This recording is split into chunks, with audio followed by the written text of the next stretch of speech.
আছে তারা নিখুঁত হয়।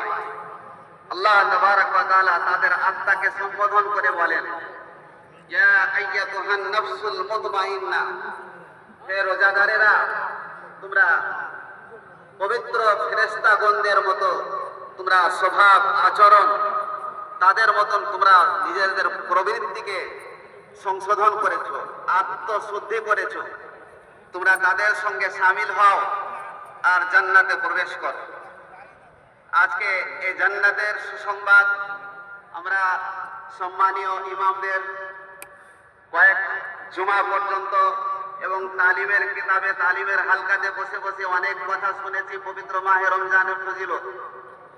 বিশেষ করে আজকে আমি বলবো এই কোরআনের আয়াত, আল্লাহ তাবারক ওয়া তাআলা বলছেন, তোমরা এই প্রশান্ত নফস তোমরা আত্মশুদ্ধি করেছো, তোমরা নিজেদের